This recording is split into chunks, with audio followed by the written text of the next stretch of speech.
আমার family support দিত না ফার্স্টে জি। ওরকম। তো যখন হচ্ছে মানে আম্মু তো ফার্স্ট থেকেই সাপোর্ট দিত না, জি। আব্বু একটু সাপোর্ট দিত, বাট আব্বু ক্রিকেট এখনও অত ভালোভাবে বুঝে না। আচ্ছা। তো উনি জাস্ট মানে ওনার ড্রিম মানে উনি ফোনে দেখে আচ্ছা। বা টিভিতে দেখে যে ছেলেকে দেখাচ্ছে, খেলছে। বা উনি খুব খুশি এটাতে যে এই। তো উনি প্রথম থেকে খেলা অতটা বুঝতো না, বাট মানে খুব মানে ওনার ইচ্ছা ছিল যে ছেলেকে ক্রিকেটার বানাবে। কিন্তু সহজ জিনিস না যে ওভার দ্য টপ খেলা, পেস বলারকে ডমিনেট করা বা যে কোনো সময় ডমিনেট করা। এই জিনিসটা কি ছোটবেলার থেকেই ছিল নাকি কোনো কোচের মাধ্যমে বা আপনার কোচের মাধ্যমে এটা আপনার ভিতরে এসছে?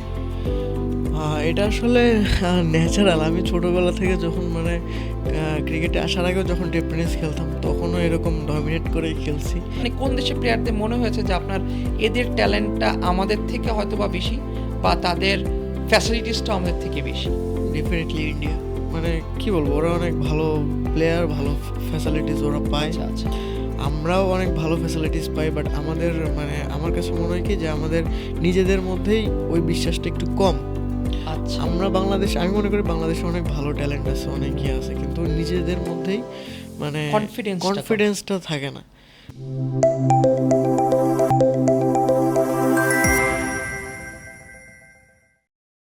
আসসালামু আলাইকুম।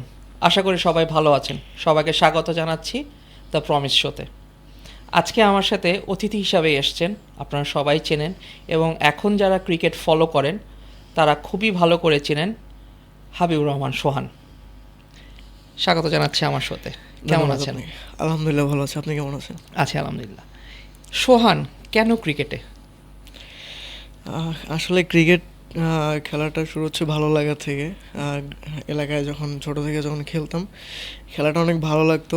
ক্রিকেটই কেন? তখন তো ফুটবল ছিল এবং আপনি যে এই জায়গার থেকে বড় হয়েছেন সেখানে অনেক বড় বড় মাঠ ছিল। সো ক্রিকেটের প্রতি আসলে ভালোবাসাটা জন্মালো কোত্থেকে? আসলে ক্রিকেটটা খুব এনজয় করি আমি। মানে যখন খেলতাম, যখন খেলা শুরু করি তখন ক্রিকেটটাই এনজয় করতাম অনেক। তো এখান থেকে আর কি মানে ক্রিকেটটাকে বেছে নেওয়া। ফ্যামিলির একটা তো অবশ্যই সাপোর্ট আছে এবং আমরা এখন যেরকম ভাবি যে ক্রিকেট এখনকার সময় ফ্যামিলি খুব পুশ করে যে ছেলেমেয়েরা যেন ক্রিকেট খেলে। তো সেই হিসাবে বাবা মার কীরকম সাপোর্ট ছিল আপনাদের প্রতি? অনেস্টলি বলতে গেলে ফ্যামিলি থেকে একমাত্র বাবা সাপোর্ট করতো প্রথমে। আচ্ছা। আম্মু কোনোভাবেই সাপোর্ট করতো না। আম্মু বলতো যে লেখাপড়া করতে। আচ্ছা। তো এখন আলহামদুলিল্লাহ সবাই সাপোর্ট করে অনেক। ক্রিকেট মানে আপনার কাছে এখন ক্রিকেটের যে পর্যায়ে চলে এসছেন বা যেখান থেকে নিজেকে দেখছেন সেই জায়গায় এখন তো আপনি আসলে প্রসেস থেকে উঠেছেন। অনেক সময় আমরা বলি যে প্রসেস থেকে উঠলে বাংলাদেশের জন্য ন্যাশনাল টিমে যাওয়াটা খুব সহজ হয়। তো এই যে প্রসেস বা প্রসেসের বাইরে যারা আছে তাদেরকে আসলে বাংলাদেশ টিমে খেলতে হলে কি এই প্রসেস অনুযায়ী যেতে হয়? আপনার কি মতামত? না, আমি আসলে কোনো সময় এটা চিন্তা করি নাই যে আমি প্রসেসের বাইরে থেকে আসছি বা এরকম কিছু। আমি জাস্ট যখনই খেলছি আমি আমার খেলাটাই মানে ভালো খেলার চেষ্টা করছি, যে আমি আমার খেলবো, পারফর্ম করব, দেন বাকিটা আল্লাহর ইচ্ছা, আল্লাহ আমাকে কতদূর নিবে না নিবে। তো আলহামদুলিল্লাহ এতটুকু আসছি। এখন যে আমি যে প্রসেসে আছি এভাবেই চেষ্টা করতেছি আরও ভালো করার। আমি যদি আপনার কোচিং থেকে শুরু করি বা আপনার কোচ, আপনার জীবনে যে কোচ ছিল আপনার তো খেলার ধরনটা একটু ডিফারেন্ট। আপনি সবসময় একটু মারমুখী থাকার চেষ্টা করেন এবং আপনি খুব ভালো, যেটা আসলে এখনকার ক্রিকেটে খুব ইম্পর্টেন্ট, ওভার দ্য টপ আপনি খুব ভালো খেলতে পারেন, সার্কেলটা খুব ভালো ইউজ করতে পারেন যখন আর্লি ইন দ্য ওভার্স বলা হয়।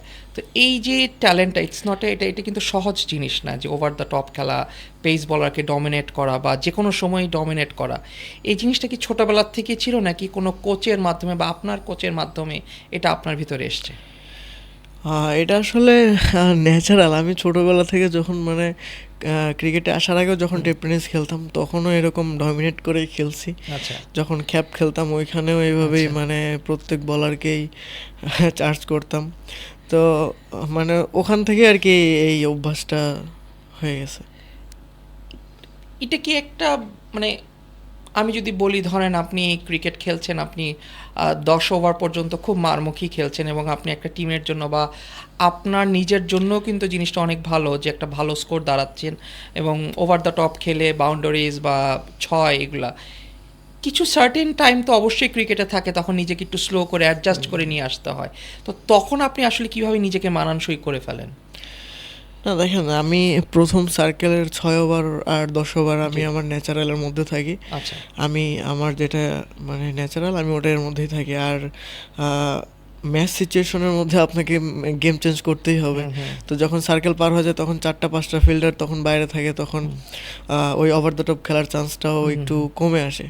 তখন মানে হাই রিস্ক না নিয়ে তখন হুম, একটু হুম। আমি নর্মাল ইসের মধ্যে যাই যে খেলাটাকে আর একটু বড় করা যায় কিনা।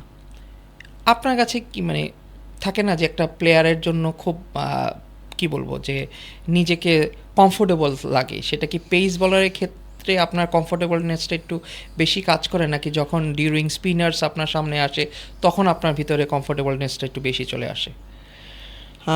অনেস্টলি আমার কাছে দুইটাতেই মানে কমফোর্টেবল লাগে, বাট মাঝে মধ্যে দেখা যায় কি যে দু একটা ম্যাচ খারাপ হলে বা মানে একটু প্রেশার অন্য দিক থেকে যখন প্রেশার আসে তখন মানে ওইগুলো মাথায় যখন মানে মাথায় চলে আসে তখন হয়তো বা একটু প্রবলেম হয়। বাট পেস বল স্পিন বল কোনোটাতেই ওইরকম কোনো সমস্যা হয় না। আপনাকে যে প্রশ্ন আমি একটু আগেও করছিলাম যে ইটস আ রেয়ার ট্যালেন্ট যে মারাটা শিখা বা মারাটা খুব মারতে পারাটা, এটা আসলে এটা ইটস আ রেয়ার ট্যালেন্ট। তো এই ট্যালেন্টটাকে ধরে রাখতে আমরা রিসেন্টলিও দেখেছি এশিয়া কাপে আপনি খুব ভালো বাংলাদেশের হয়ে স্টার্ট করেছেন এবং আপনি ঘরোয়া ক্রিকেটেও আপনার এই মারমুখী ব্যাটিংটা আছে।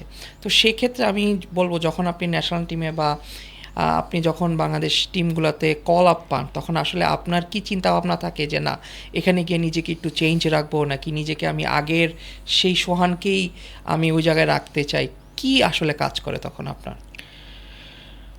আহ, বলতে গেলে আমি এখন পর্যন্ত ধরেন যেখানেই ম্যাচ খেলছি, হুম, এটা হোক ন্যাশনাল এই বাংলাদেশ টিমের হুম, হয়ে বা বাংলাদেশ এ টিম বলেন, এইচপি বলেন, প্রিমিয়ার লিগ বলেন বা যেখানে বা ইভেন আমার এলাকায় যদি কোনো খেলা থাকে টেনিস সেটাও বলেন, আমি ওই একই সিরিয়াসনেস নিয়েই খেলছি। আমি ওইখানে যেভাবে খেলি এখানেও আমি ওই খেলাটাই ট্রাই করি। আমি আচ্ছা, কোনো সময় মাঠ বুঝে এগেনস্ট বোলার হুম, বুঝে বা হুম, কেউ বুঝে মানে আমি আমার খেলা চেঞ্জ করি না।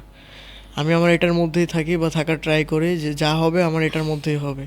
আমি যেটা পারি আমি এর মধ্যেই থাকার চেষ্টা করি, যেটা আমি পারি না সেটা আমি প্র্যাকটিসে ট্রাই করি করার জন্য, আচ্ছা, বাট ম্যাচে আমি সেটা কোনো সময় ট্রাই করি না। আচ্ছা।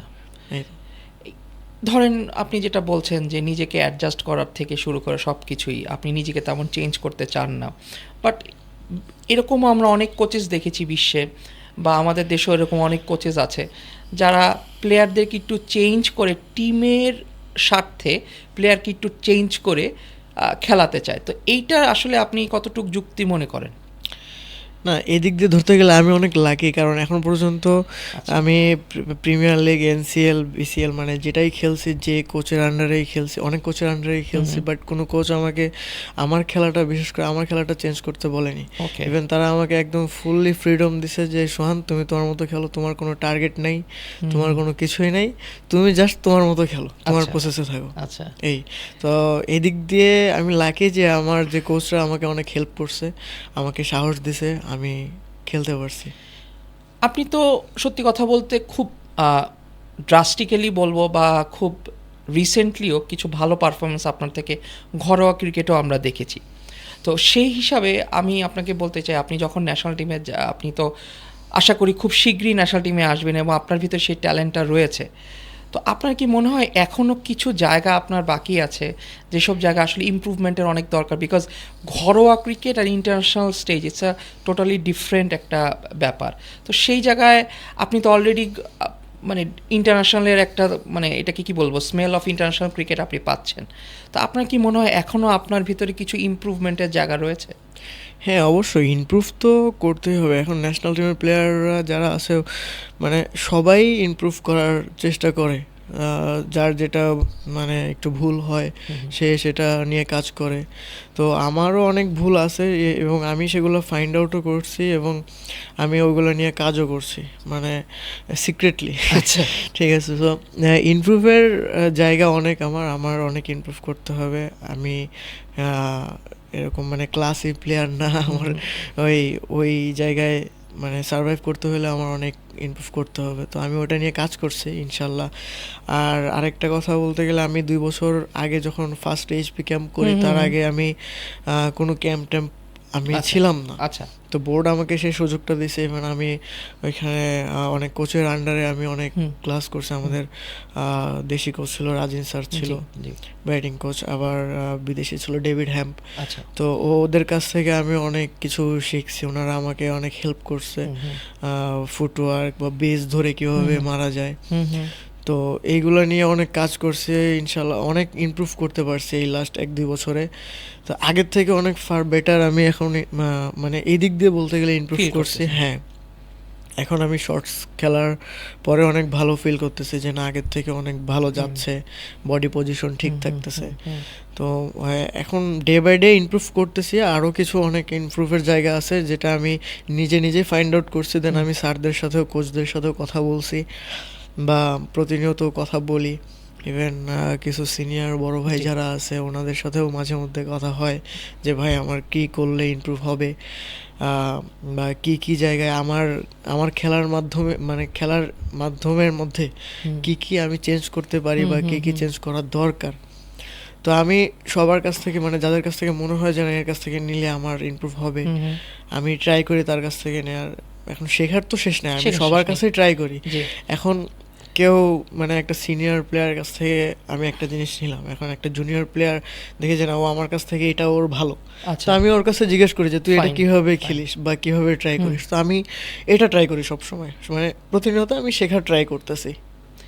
আপনার কিন্তু একটা ভালো দিক বললেন যে আপনি সবার কাছ থেকে শেখার ট্রাই করেন, ছোট হোক বড় হোক, এবং আপনি কিন্তু লোকাল কোচেসের আন্ডারেও আপনি এইচপি ক্যাম্পে ছিলেন বা কোচিং করেছেন বা ব্যাটিং নিয়ে কাজ করেছেন বা নিজেকে নিয়ে ঝালাই করেছেন। আপনি কিন্তু আবার মানে আপনার কিন্তু বিদেশি কোচের আন্ডারেও কাজ করেছেন।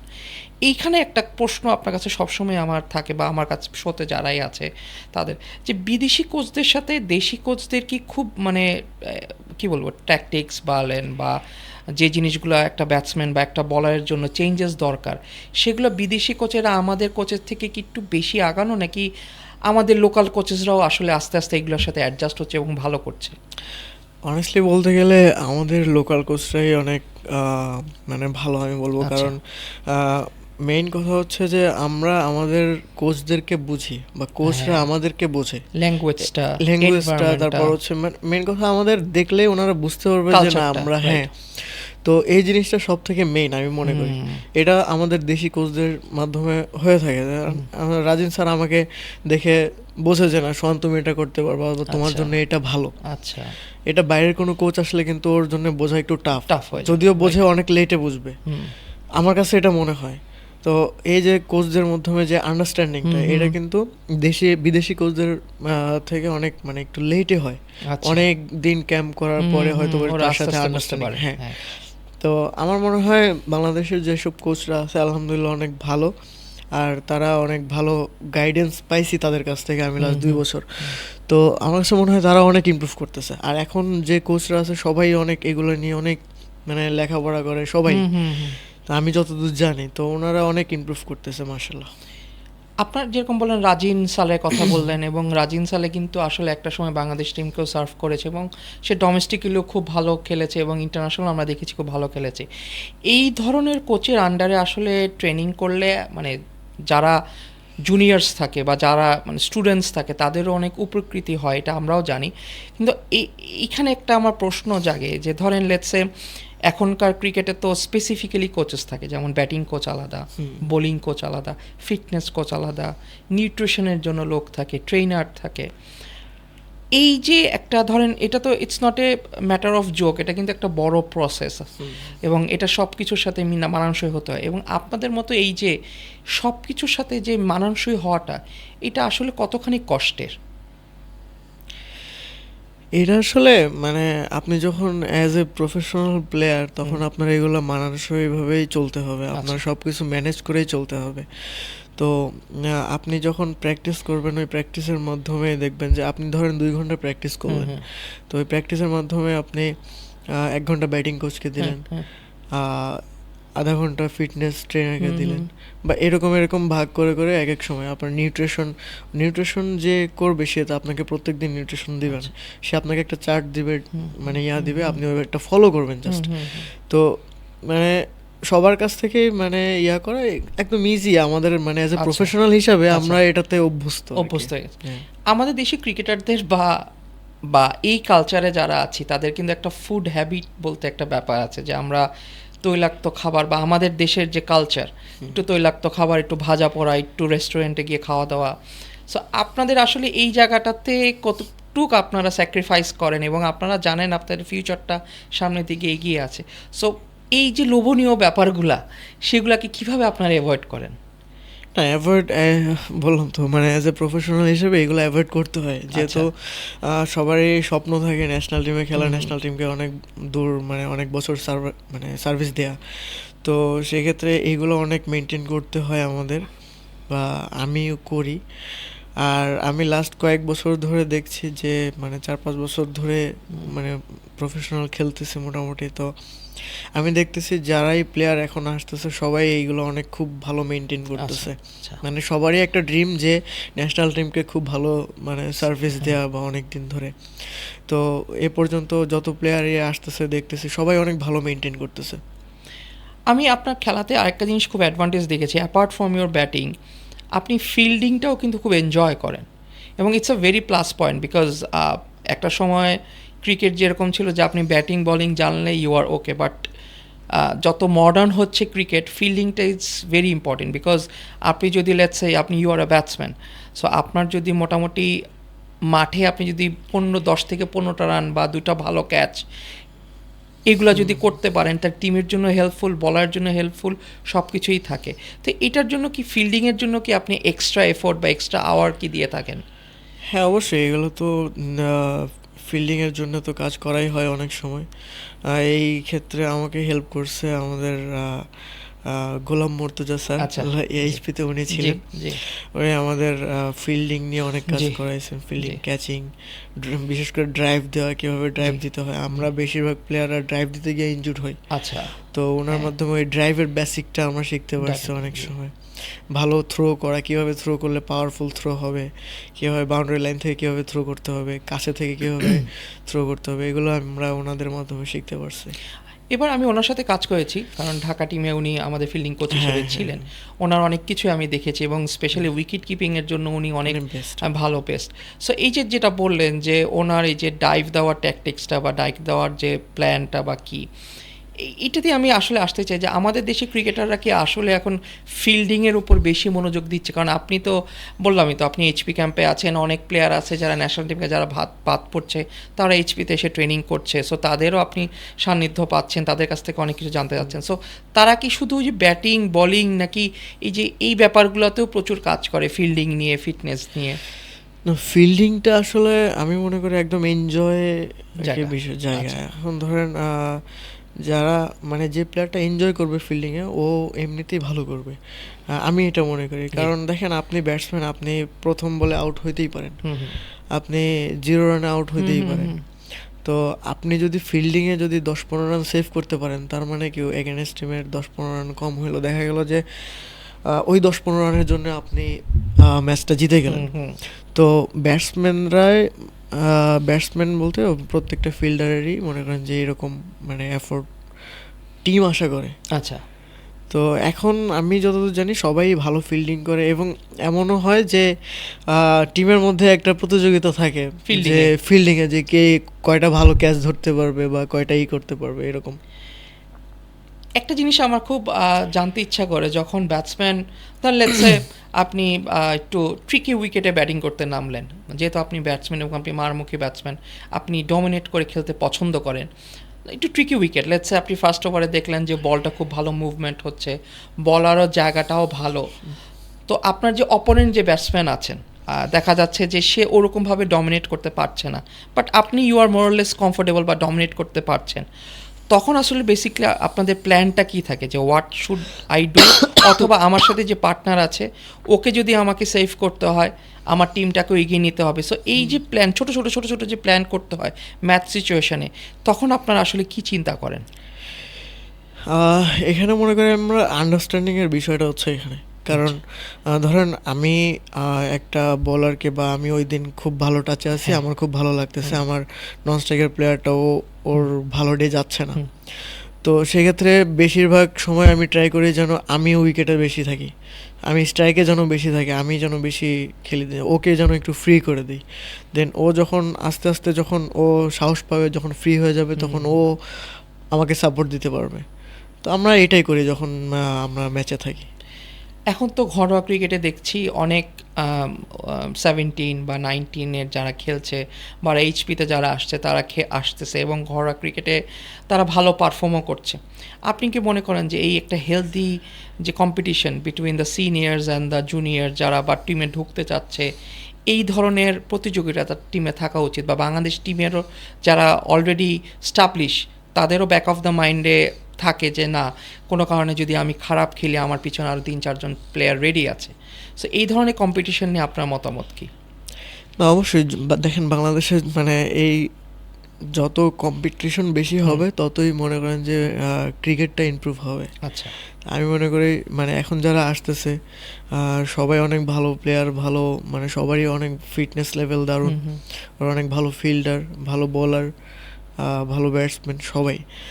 তো আমরা সবাই যদি ধরেন এরকম মানে কম্পিটিশনে, মানে এরকম যদি কম্পিটিশন হয় আর আমরা যদি পারফর্ম করি, ইনশাল্লাহ অবশ্যই মানে আপনার কি বলবো, এটা মানে পাইপলাইনটা অনেক শক্ত স্ট্রং হবে, জি। হ্যাঁ। আপনি তো মোটামুটি ধরেন এশিয়া কাপে যারা এখন খুব ভালো খেলছে বা ন্যাশনাল টিমে ঢুকবে তাদের সাথে একটা রিসেন্ট সিরিজ খেলে আসলেন।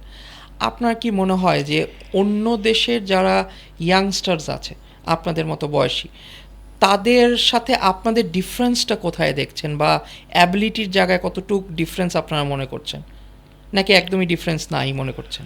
না, ডিফারেন্স তো অবশ্যই আছে, কারণ দেখেন আমি ইন্ডিয়ার সাথে যেদিন খেলছি ওই দিন আমি হচ্ছে আমি ওদের প্লেয়ারদের কাছ থেকে একটা জিনিস শিখছি। আমরা ধরেন কি নর্মালি ড্রাইভ করি কি সামনে পা নিয়ে, মানে সুন্দর করে সামনে গিয়ে ড্রাইভটা করি, তো আমরা ব্যাটটাকে আগায় দিচ্ছি এভাবে ড্রাইভের জন্য।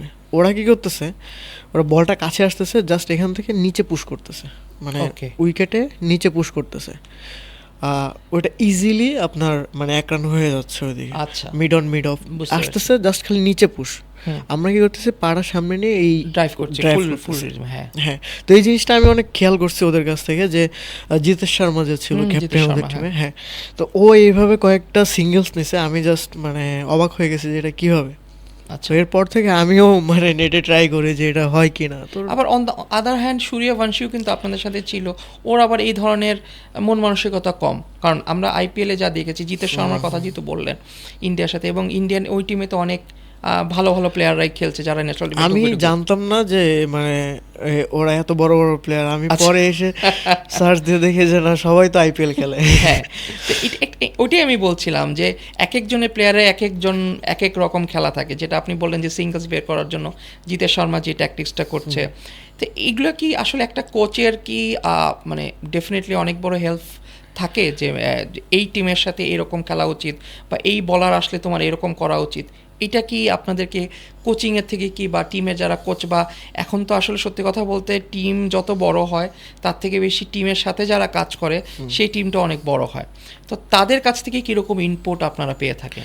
অবশ্যই দেখেন প্রত্যেকটা মানে টিমের তো অ্যানালাইসিস থাকে, টিম প্ল্যানিং থাকে। আমরা খেলার আগে ওই এগেনস্ট টিমের বলার, এগেনস্ট টিমের ব্যাটসম্যানদেরকে নিয়ে প্ল্যান করি যে ওই বলার আমাকে কোথায় করতে পারে।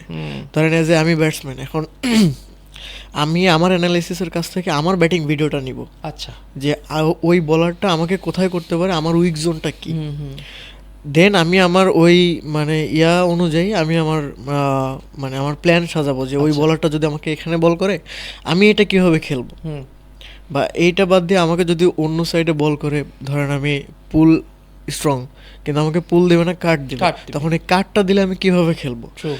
এটা নিয়ে আমি প্ল্যান করি। স্পেশালি মানে আমি আমি আমার কথা আচ্ছা, বলছি। জি। তো আমি এটা প্ল্যান করি যে এগেনস্ট টিমের কোন বলার আমাকে কি করতে পারে, আমি এটাই প্ল্যান করি। আপনি যেটা বললেন আপনার প্ল্যান, এরকম তো নিশ্চয়ই সবারই প্ল্যান আছে, এরকম ছোট আপনাদের হ্যাঁ, সাথে এখন যারা সবারই সবারই plan প্ল্যান করে, আছে। তো ধরেন আমি যেটা দেখছি যে আপনি যেই লেভেল থেকে উঠে আসছেন বা আপনার যে লেভেল থেকে উঠে আসা, সেই লেভেলে কিন্তু মোটামুটি সবাই এখন ভালো করছে ঘরোয়া ক্রিকেটে। আপনি কি মনে করেন ঘরোয়া ক্রিকেটটাকে আরেকটু ঢালাওভাবে সাজানো উচিত আপনাদের জন্য, যারা ধরেন উঠতি প্লেয়ার, বা অ্যাটলিস্ট আপনি কি মনে করেন যে ধরেন লেটসে বাংলাদেশে তো যদি খেলা হয়, আমি যদি বলি যদি সাদা বলে খেলা বলি, বিসিএল আপনার একটা T20 টুর্নামেন্ট হয়, ঢাকা প্রিমিয়ার লিগ হয়, এছাড়া কিন্তু তেমন কোনো সাদা বলে খেলা হয় না। বাট আপনি কি মনে করেন যে এই জায়গায় একটু ঢালাওভাবে টুর্নামেন্টও বাড়ানো উচিত, অথবা খেলার সংখ্যাটা একটু বাড়ানো উচিত? হ্যাঁ, অবশ্যই। ধরেন এইবার যে নতুন করে একটা টুর্নামেন্ট হলো অদম্য কাপ, হ্যাঁ, অদম্য কাপ। হ্যাঁ, এরকম যদি ধরেন আরো একটা দুইটা টুর্নামেন্ট হয়, মানে খেলার বা সংখ্যাটাও বাড়ে। খেলার সংখ্যাটাও বাড়বে, প্লেয়ারদের অপরচুনিটি থাকবে অনেক। তো এবার ধরেন অদম্য হয়েছে 3টা জি, টিমে, জি। তো এটা যদি 4টা 5টা নেক্সট টাইমে যদি 4টা 5টা টিমে হয়, তাহলে আরো অনেক প্লেয়ার খেলার সুযোগ পাবে, ওরা ওদের ক্যাপাবিলিটি দেখানোর সুযোগ পাবে। তো এটা অনেক ভালো অপরচুনিটি হবে মনে করি আমি, নতুন যারা খেলবে তাদের জন্য। আমার একটা জিনিস খুব অবাক লাগে, লাস্ট শোতেও আমার গেস্ট এসেছিলেন, উনি একটা কথা বললেন যে আমাদের দেশে ক্রিকেটারদের যে ফ্যাসিলিটিসটা আমরা দিয়ে থাকি, সেই হিসাবে আসলে আমাদের প্লেয়াররা ফুল মানে তারা ফ্লারিশ করতে পারে না, ফ্যাসিলিটিসটা একটা ব্যাপার আছে। তো সেই ক্ষেত্রে আসলে যেমন আমি যদি ওপেনলি বলি যে আমাদের দেশে লেটসে এখন প্রায় ন্যাশনাল টিমে বের হওয়া বা থাকা এইচপি ক্যাম্প মিলে অ্যাটলিস্ট 70 থেকে 80টা প্লেয়ার আছে পাইপলাইনে, বা 100 জন প্লেয়ার আছে। এদের আসলে যে ওই যে একটা ঘুরে ফিরে কিন্তু ওই একাডেমি মাঠটাই আছে, বা জিম আপনার তেমন কোনো, ওই যে মিরপুরে জিম আছে। সো এই যে ধরেন আপনার তো শিডিউল নিয়ে প্র্যাকটিস করতে হয়, আমার যতটুকু জানা মতে যে শিডিউল ফ্রি আছে নাকি, ইভেন দো ইনডোরেও শিডিউল নিতে হয়। তো আমাদের দেশে আপনি কি মনে করেন যে ফ্যাসিলিটিস দিক দিয়েও আমরা একটু আগানো উচিত কি উচিত না? হ্যাঁ, অবশ্যই। আমার কাছে মনে হয় যে ফ্যাসিলিটিসটা একটু বেশি হলে তখন আরও প্লেয়াররা আরও বের হবে। আর দেখেন, আমরা এই মিরপুর একাডেমিতে যারা প্র্যাকটিস করি বা ইয়া করি, তারা বেশিরভাগই ন্যাশনাল প্লেয়ার, ন্যাশনাল থেকে যারা নিচে নামছে, বা প্রিমিয়ার লিগ যারা খেলে এরা। বাট এই first division, second division, third division ওইসব প্লেয়াররা কিন্তু ওখানে এইভাবে তো যেতে পারে জি। না। তো আমার মনে হয় তাদের জন্য যদি মানে এরকম কোনো একাডেমি বা কোনো একটা প্র্যাকটিস ফ্যাসিলিটিস মানে তাদের দেওয়া হয়, আমার মনে হয় তাদের জন্য ভালো হবে, বাংলাদেশ ক্রিকেটের জন্য ভালো হবে। কারণ আলটিমেটলি একটা প্লেয়ার যখন ধরেন প্রিমিয়ার লিগ খেলবে, তো ও তো আগে first division, second division, third division খেলে আসবে, পারফর্ম করে আসবে। যখন ও ন্যাশনাল টিমে খেলবে তার আগে ওর প্রিমিয়ার লিগে পারফর্ম করে আসতে হবে। তো আলটিমেটলি ও নিচের থেকে আসতেছে। তো এই নিচের প্লেয়ারদের যদি ধরেন এরকম সুযোগ হয়, তাহলে আমার মনে হয় যে হ্যাঁ, ও যেটা জিনিস শিখবে, ধরেন এখন আমি যেটা শিখতেছি এখানে এসে, আমি তখন ওইটা ফার্স্ট ডিভিশন বা থার্ড ডিভিশন, সেকেন্ড ডিভিশন থেকে শিখতে পারতাম, তখন এখানে এসে আমি অন্য কিছু শিখতে পারতাম। তো আমার কাছে মনে হয়েছে এটা যে ওই first division, second division, third division প্লেয়ারদের যদি এই জায়গায় ইমপ্রুভ করা যায়, ফ্যাসিলিটিসটা দেওয়া যায়, তাহলে মনে হয় কম্পিটিশন আরও বাড়বে, আরও অনেক প্লেয়ার বাড়বে। হ্যাঁ, মানে একটা সময় তো আমাদের দেশে ফার্স্ট ডিভিশন খেলাটা অনেক জনপ্রিয়তা ছিল, এবং সেখান থেকে বেসিক্যালি প্রিমিয়ার লিগে খেলোয়াড়রা আসতো। আরেকটা কথা বলে, আমি নিজে ফার্স্ট ডিভিশন থেকেই উঠছি। হ্যাঁ, সেটা তো আমরা সবাই জানি। সো এটাই একটা আমার কথা, যে যারা ধরেন ফার্স্ট ডিভিশন লিগটাকে আরটু সুন্দর করা, আরটু অর্গানাইজ করা, বা সেকেন্ড ডিভিশন লিগটাকে আরটু অর্গানাইজ করা, এখানেও তো আসলে বোর্ডের অনেক কাজ আছে। এবং আপনি তো প্রায় মানে আপনাদের এই যে সবার সাথেই খেলে আসছেন। সো আপনার কি মনে হয় যে ট্যালেন্টের দিক দিয়ে, আমি যদি পাকিস্তান, শ্রীলঙ্কা, আফগানিস্তান, ইন্ডিয়া বলি, তারপর বাংলাদেশ সামনে যদি আসি, আপনি তো মোটামুটি এদের সবার সাথেই খেলেছেন, এইখানে প্লেয়াররা আসলে কতখানি, কোন দেশের প্লেয়ারদের মনে হয়েছে যে আপনার এদের ট্যালেন্টটা আমাদের থেকে হয়তো বা বেশি, বা তাদের ফ্যাসিলিটিসটাও আমাদের থেকে বেশি? Definitely India. আচ্ছা, মানে ইন্ডিয়ান প্লেয়ারদের সব কিছুতেই ও তারা একটু আমাদের থেকে এগিয়ে। সো আপনার কি মনে হয় যে এখানে বাংলাদেশে ইন্ডিয়ার থেকে কিছু শেখা বা কিছু আইডিয়াস নেওয়া উচিত? অবশ্যই আইডিয়াস তো নেওয়াই যায়। আচ্ছা। আপনার ধরেন আমি যদি আপনার কাছ থেকে কোনো কিছু মানে শিখতে পারি, শিখে যদি সেটা যদি আমার জন্য ভালো হয়, তা আমি মনে করি সেটা যে কোনো টিম হোক বা যে কেউ হোক আমি তার কাছ থেকে নিতে চাই। তো আমার মনে হয় যে আপনার কাছ থেকে নিলে যেটা আমার ভালো হবে, আমার আচ্ছা। ভালোর জন্য আমি সেটা করব, কোনো আচ্ছা। সমস্যা নেই। আচ্ছা আচ্ছা। মানে আমার কাছে যেটা মনে হয়। তো আমার কাছে মনে হয়েছে ওরা অনেক মানে অ্যাডভান্স। অ্যাডভান্স, ওরা অনেক মানে ওদের সব কিছুতেই অনেক ইমপ্রুভ। তো মানে কি বলবো, ওরা অনেক ভালো প্লেয়ার, ভালো ফ্যাসিলিটিস ওরা পায়। আচ্ছা আচ্ছা। আমরাও অনেক ভালো ফ্যাসিলিটিস পাই, বাট আমাদের মানে আমার কাছে মনে হয় কি যে আমাদের নিজেদের মধ্যেই ওই বিশ্বাসটা একটু কম। আচ্ছা। আমরা আমি মনে করি বাংলাদেশে অনেক ভালো ট্যালেন্ট আছে, অনেক ইয়ে আছে, কিন্তু নিজেদের মধ্যেই মানে কনফিডেন্সটা থাকে না। দেখা গেল যে এই আপনার আমার ক্ষেত্রে যেটা মনে হয়েছে, ফার্স্ট যখন আমি বিপিএল খেলি তখন আমি উইকেটে যাওয়ার পরে আমি চিন্তা করতেছি যে আমার মাথায় ওটা অটো চলে আসছে, এত দর্শকের মধ্যে খেলতেছি, মানে আপনি তো আগে খেলেননি। আমি কোনো সময় খেলিনি, হ্যাঁ। এত দর্শকের মধ্যে হুট করে নেমে গেছি, ফ্লাড লাইটে আমি কোনো সময় খেলিনি, হ্যাঁ। যে উইকেটের চেহারা দেখতেছি অন্যরকম। আচ্ছা। কি রে, আমি তো দিনে দেখি অন্যরকম, এখন এখন উইকেটে রাত্রেবেলা হ্যাঁ তো রাতে অন্যরকম, এরকম। আমি বলকে আমি দেখতে পারবো ঠিক মতো, বা বল পরে কত পেসে আসবে। হ্যাঁ।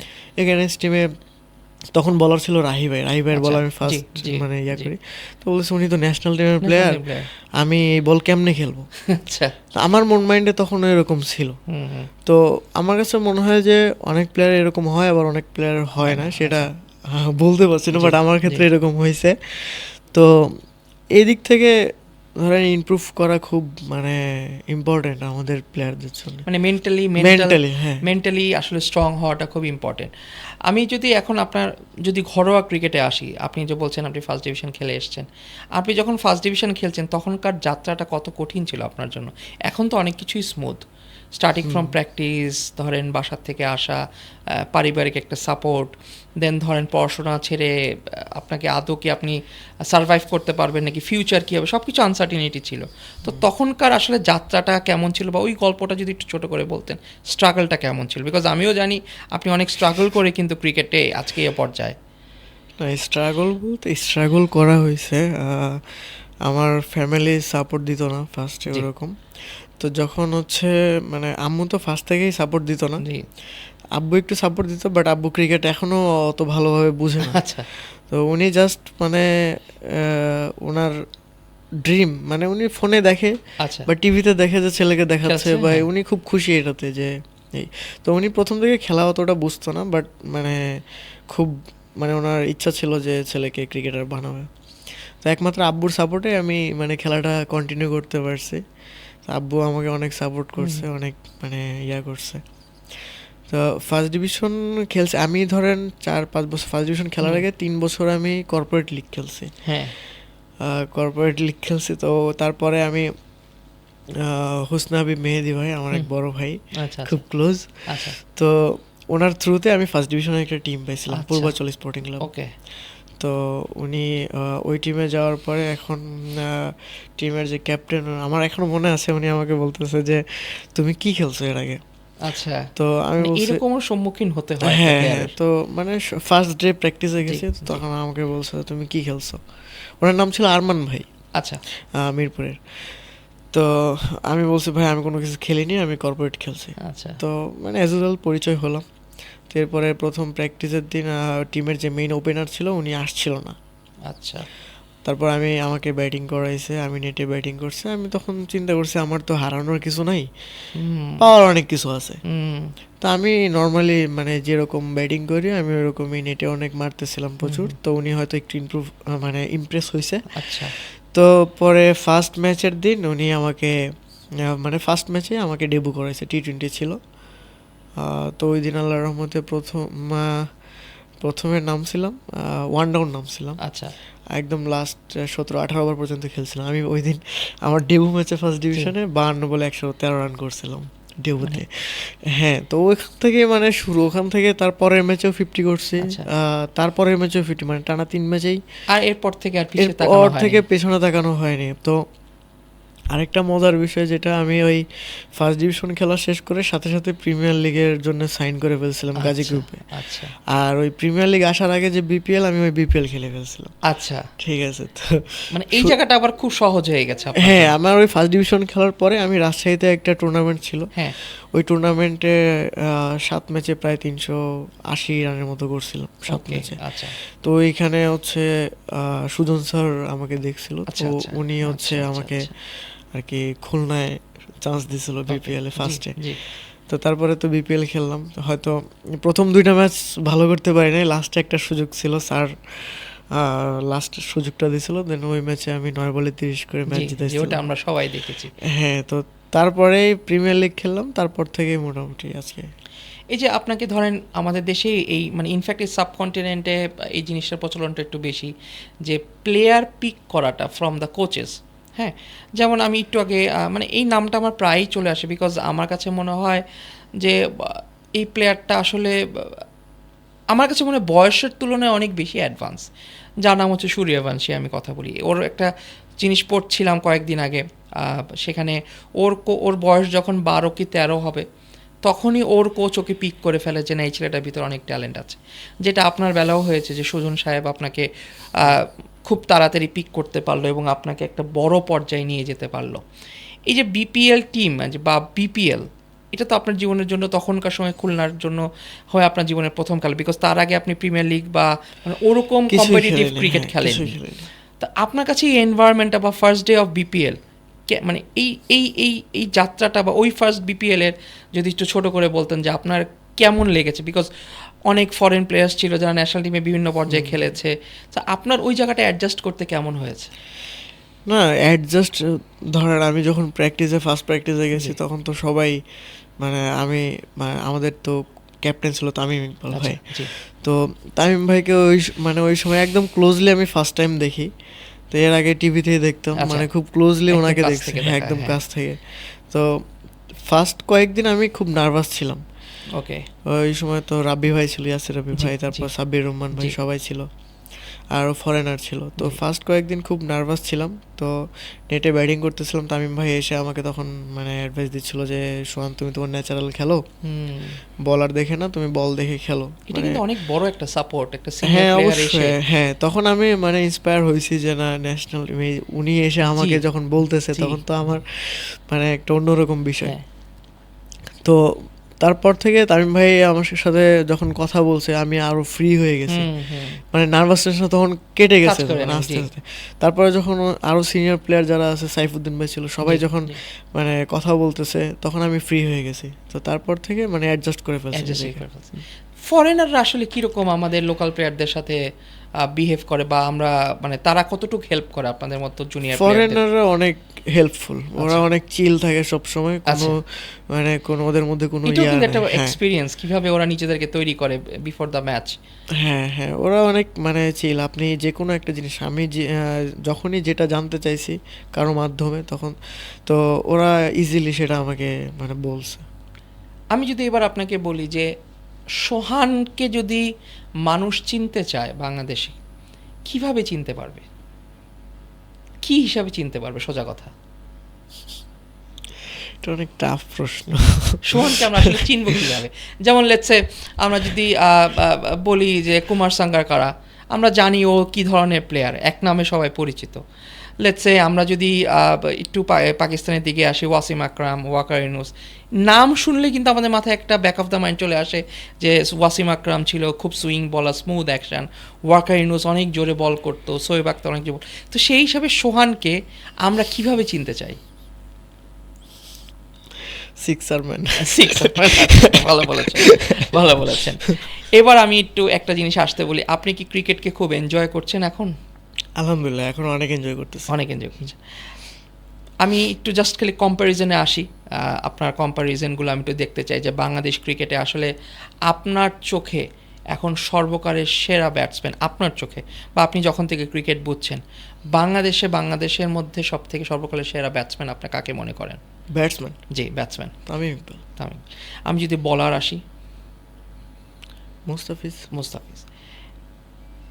আমি যদি এবার বলি যে আপনার কাছে বাংলাদেশের সবথেকে টাফেস্ট বলার বাংলাদেশে ডোমেস্টিক্যালি, সে ইন্টারন্যাশনাল হোক ডোমেস্টিক্যালিও হোক, কাকে ফেস করতে আপনার একটু বেশি প্রবলেম মনে হয়েছে যে না he is a very good বলার এরকম, বা আপনার খেলতে কষ্ট হয়েছে?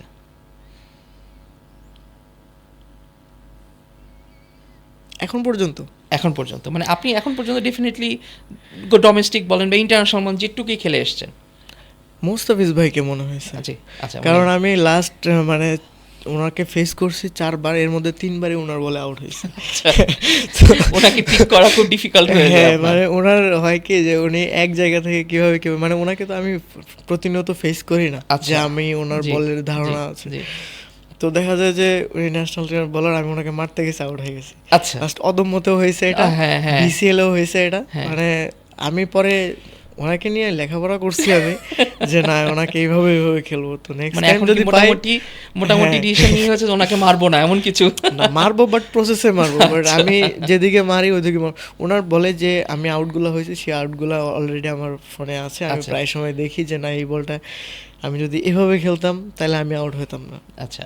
যেমন বিসিএল এ আমি ওনার বলে আউট হয়েছি, উনি কাটার মারছে, মানে জি, জি। বাইর করছে, আমি ওটা টানছে মিড অনের দিকে। আচ্ছা, যেটা হয়তো বা অন্য ওইটা সাইডে আমি আপনি মিড কভারের অফের উপর দিকে দিয়ে বা মিড অফ বা কাভারের উপর কভারের দিয়ে মারলে আর আমি ওটা আরামে 6ও হতো। হতো। জি, জি। ঠিক আছে, সো আমি এগুলো দেখি, আমি লাস্ট মানে অনেকগুলো ম্যাচেরই যে ম্যাচের যে বলে আমি আউট হয়েছি, আমি ওই সব ভিডিও আমার কালেক্টেড আছে, আমি ওগুলো দেখি এবং এইখান থেকে কীভাবে ফাইন্ড আউট করি এই বলটা কীভাবে খেলা যেত, আমি ওইটাই চেষ্টা করতেছি।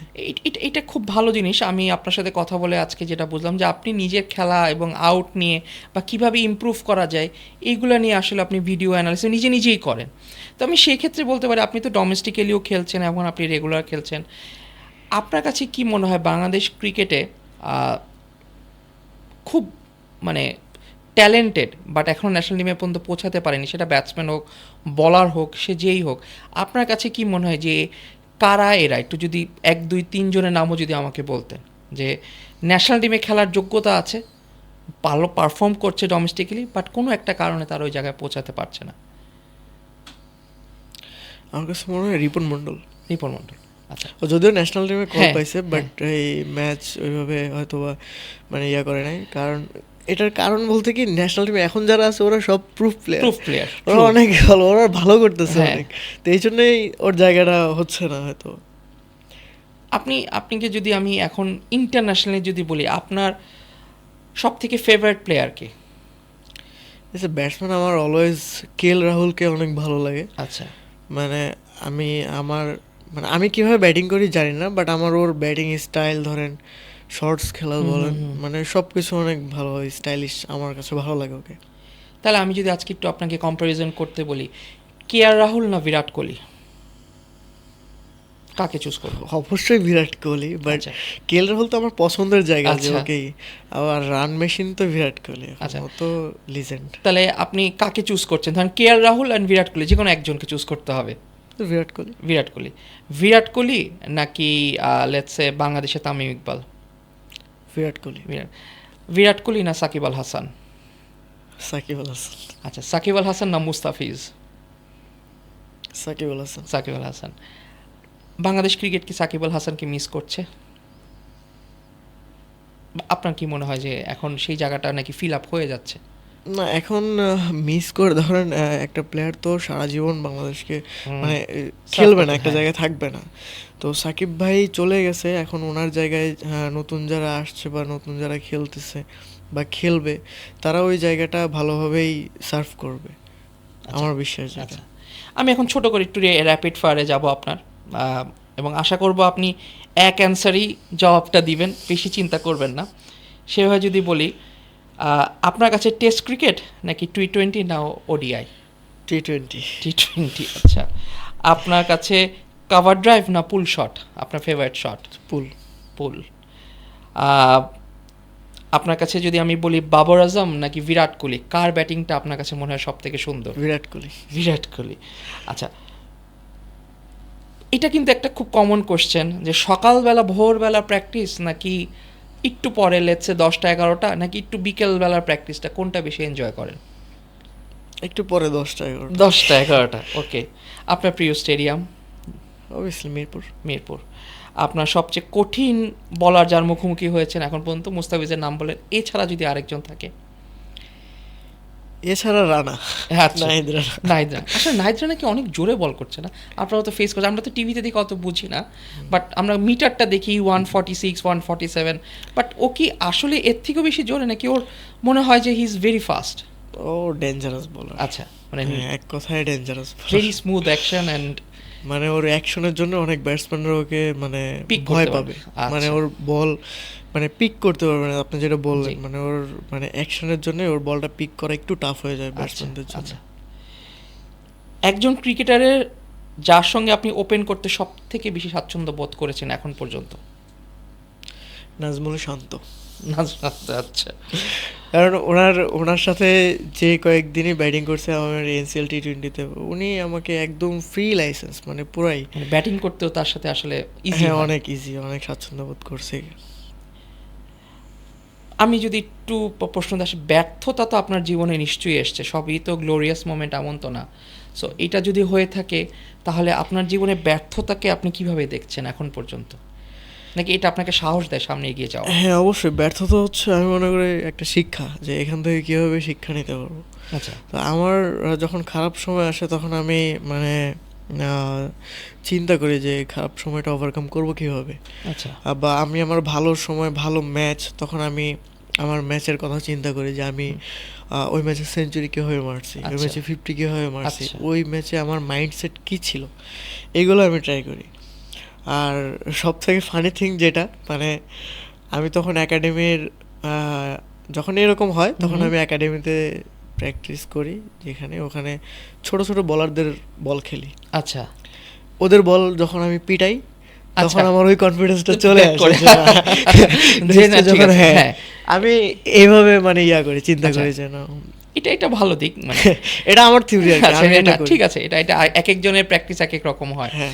আমি প্রোগ্রামের একদম শেষ প্রান্তে চলে এসেছি, আমি কয়েকটা প্রশ্ন করব, যার মধ্যে একটা হলো আপনি নিজেকে যদি বাংলাদেশ টিমে কোনো সময়, আমরা তো অবশ্যই চাবো যে আপনার মতো একজন ব্যাটসম্যান ন্যাশনাল টিমে আসুক, আপনি বাংলাদেশের টিমকে কতটুক সার্ভিস দিতে পছন্দ করবেন?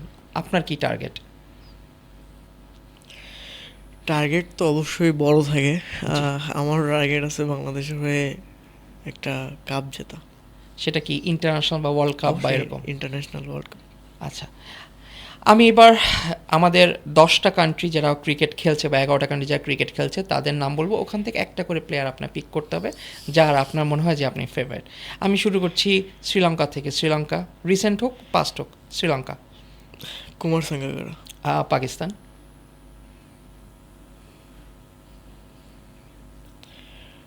Pakistan Shahid Afridi. Saeed Afridi. England.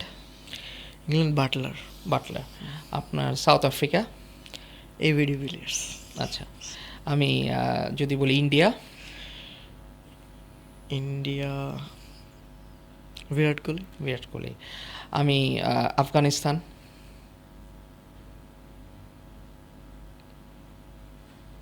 Mohammad Nabi. Australia. Ricky Ponting. New Zealand. Glenn Phillips, আমার ওকে অনেক বেশি ভালো আচ্ছা, লাগে। আচ্ছা। And Zimbabwe. Sikandar Raza. Singapore Raja. West Indies. Chris Gayle. Chris Gayle. But last but not the least, your favourite player বা একজন প্লেয়ার পিক করবেন বাংলাদেশ থেকে। সাকিব আল হাসান। সাকিব আল হাসান। ওকে, আপনাকে অনেক ধন্যবাদ আমাদের শোতে আসার, সময় বের করে শোতে আসা, এবং আমরাও চাবো আপনি খুব শীঘ্রই বাংলাদেশকে একটা ভালো সার্ভিস দিবেন, আপনার মতো ওপেনার বাংলাদেশে আসুক। ধন্যবাদ। ধন্যবাদ।